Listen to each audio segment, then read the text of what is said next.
સમાચાર સુરતથી પ્રાપ્ત થઈ રહ્યા છે, જ્યાં ડિંડોલીમાં સ્વસ્તિક રેસિડેન્સીમાં લિફ્ટ ખોટવાઈ।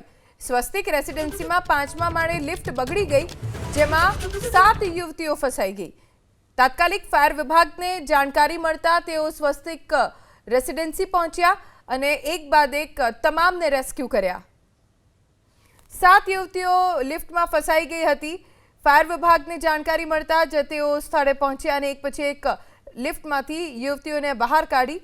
કયા કારણોસર લિફ્ટ બંધ પડી ગઈ તેની કોઈ સ્પષ્ટ જાણકારી પ્રાપ્ત નથી થઈ, પણ કોઈ જાનહાનિ નથી થઈ। જે 7 લોકો ફસાયા હતા તમામને સહી સલામત બચાવી લેવાયા છે। સ્વસ્તિક રેસિડેન્સીમાં 5મા માળે લિફ્ટ બગડી ગઈ, જેમાં 7 યુવતીઓ ફસાઈ ગઈ। તાત્કાલિક ફાયર વિભાગને જાણકારી મળતા તેઓ સ્વસ્તિક રેસિડેન્સી પહોંચ્યા અને એક બાદ એક તમામને રેસ્ક્યુ કર્યા। 7 યુવતીઓ લિફ્ટમાં ફસાઈ ગઈ હતી। ફાયર વિભાગને જાણકારી મળતા જ તેઓ સ્થળે પહોંચ્યા અને એક પછી એક લિફ્ટમાંથી યુવતીઓને બહાર કાઢી। કયા કારણોસર લિફ્ટ બંધ પડી ગઈ તેની કોઈ સ્પષ્ટ જાણકારી પ્રાપ્ત નથી થઈ, પણ કોઈ જાનહાનિ નથી થઈ। જે 7 લોકો ફસાયા હતા તમામને સહી સલામત બચાવી લેવાયા છે।